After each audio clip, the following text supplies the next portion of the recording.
Alors, il y a des données préoccupantes qui ont été dévoilées il y a quelques semaines. Saviez-vous que l'espérance de vie moyenne des citoyens de certains quartiers de l'Est de Montréal est inférieure de 9 ans à des résidents de l'Ouest de l'île? Alors, pour nous parler de cette situation et décortiquer les raisons de tout ça, nous avons sur le plateau Adam Mongodin.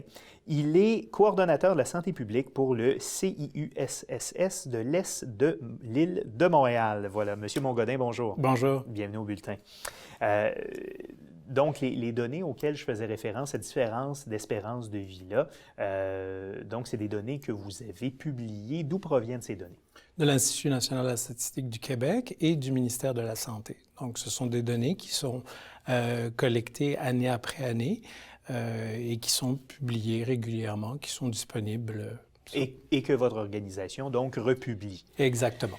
Qu'est-ce qui explique cette différence-là, qui est quand même importante, de 9 ans d'espérance de vie entre l'Est et l'Ouest de l'île de Montréal? Alors, dans l'espérance de vie à la naissance, il y a 9 ans de différence. Il y a tout un tas d'éléments qui peuvent expliquer ce fait-là. L'alimentation, par exemple. Si j'ai moins accès à de l'alimentation, à des produits frais. Donc, des gens qui vivent, par exemple, dans ce qu'on appelle des déserts alimentaires, c'est-à-dire des zones où il n'y a pas nécessairement d'épicerie à proximité, il n'y a que des dépanneurs. Donc, si on mange moins bien, on a plus de risques d'avoir certaines maladies. Si on fume, on a plus de risques aussi d'avoir des maladies pulmonaires. Si on est dans un quartier qui n'a pas d'espace vert, qui a beaucoup de circulation, il y a plus de pollution, encore une fois, des maladies pulmonaires. Donc, il y a un ensemble de circonstances. Si on habite dans un logement qui est humide, qui a trop d'humidité, encore une fois, des moisissures, on va développer des conditions de santé qui vont être défavorables et qui vont réduire l'espérance de vie. Les raisons que vous ciblez sont principalement des raisons sur lesquelles des gens peuvent avoir un contrôle, dans une certaine mesure, Tout évidemment. Je suis convaincu que la majorité des gens qui vivent dans un logement qui n'est pas salubre ne font pas le choix de vivre dans un logement où il y a des moisissures. Par contre, on peut avoir le contrôle sur le fait de fumer ou pas, autant que possible d'essayer de bien s'alimenter à la mesure des moyens dont on dispose. Est-ce qu'il y a d'autres raisons qui sont plus, je dirais, structurelles ou qui sont plus macro sur lesquelles les gens ne peuvent peut-être pas avoir de contrôle et qui rentreraient en ligne de compte dans cette différence-là de 9 ans d'espérance de vie? Les grands axes routiers sont un problème. On a d'autres circonstances aussi. Dans l'espérance de vie, vous savez, il y a une partie de génétique. Ça, on ne la contrôle pas, on vit avec ça. Mais 50% des éléments qui expliquent l'espérance de vie vont être attribuables aux conditions socio-économiques. Donc, moins d'éducation, moins de réseau social, les gens qui vivent seuls. Ces conditions-là, elles font que, encore une fois, ça va affecter le risque d'une personne de développer des problématiques de santé, mentale ou physique. Parce que dans les chiffres que vous avez publiés, on constate entre autres que le nombre de nouveaux cas de cancer dans l'Est est supérieur à la moyenne montréalaise. Est-ce qu'on peut cibler des raisons? Le tabac.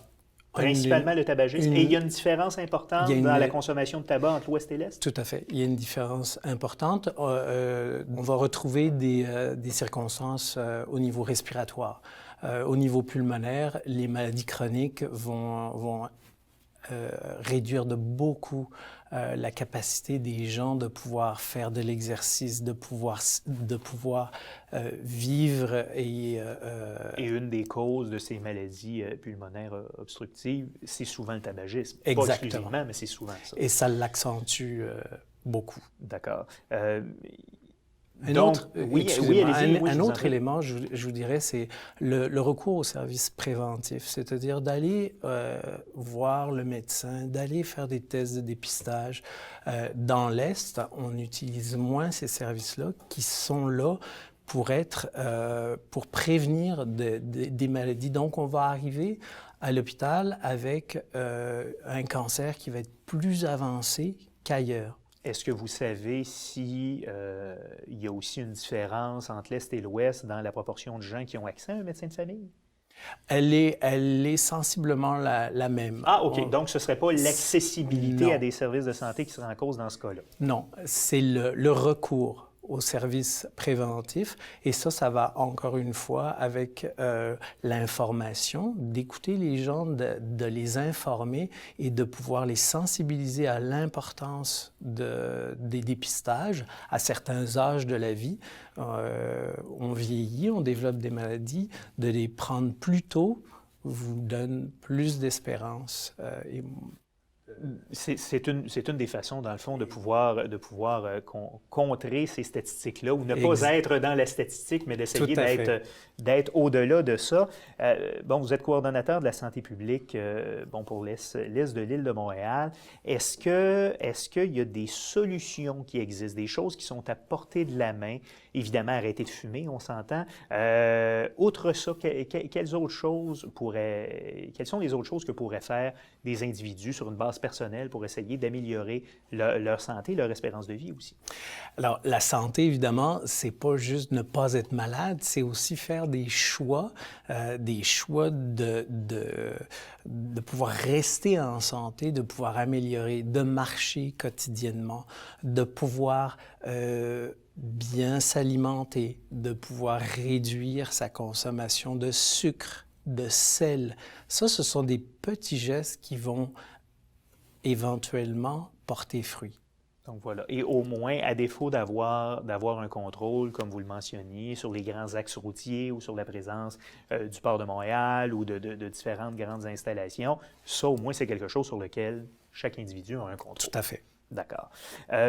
En terminant, est-ce que vous avez vu dans les dernières années une évolution positive, que ce soit en ce qui a trait à l'espérance de vie? Est-ce qu'elle augmente sur l'île de Montréal? Est-ce que l'écart entre l'Ouest et l'Est se rétrécit? Est-ce qu'il s'agrandit? Elle augmente. L'écart augmente. Non, l'espérance de vie augmente. L'espérance de vie augmente. Est-ce que l'écart se restreint? Non, il ne se restreint pas et c'est d'ailleurs pour ça qu'on fait ce genre d'activité de sensibilisation, de publication de ces informations régulièrement. C'est pour inciter puis inviter les gens à penser, à bien, à faire des actions, des choix santé pour que l'espace entre effectivement de l'espérance de vie puisse se réduire et aider les gens finalement à s'informer, à comprendre ce qui peut affecter au bout du compte leur espérance. Si on résume en terminant, c'est pas une formule magique, mais déjà faire ça, ça pourrait aller. Si on fume, arrêter de fumer, mieux s'alimenter, réduire le sel, réduire le sucre, faire de l'exercice. Et autant que possible, consulter de façon préventive son médecin. Tout à fait. Pour que s'il y a un problème, il soit pris à temps. Et dans les appartements, essayer de pouvoir moins chauffer, réduire l'humidité. Réduire l'humidité parce que ça a un impact sur les poumons. Tout à fait. Qui est direct. D'accord. Adam Montgodin, donc vous êtes coordonnateur de la santé publique pour le CIUSSS de l'Est de l'île de Montréal. Merci d'avoir été là. Merci. Le gouvernement a créé 13 centres intégrés de santé et de services sociaux et 9 centres intégrés universitaires de santé et de services sociaux. Ils sont issus de la fusion des établissements publics d'une même région. Il y a 5 CIUSSS sur l'île de Montréal. Ils sont situés dans l'ouest de l'île, le centre-ouest, le centre-sud, le nord et l'est de l'île de Montréal.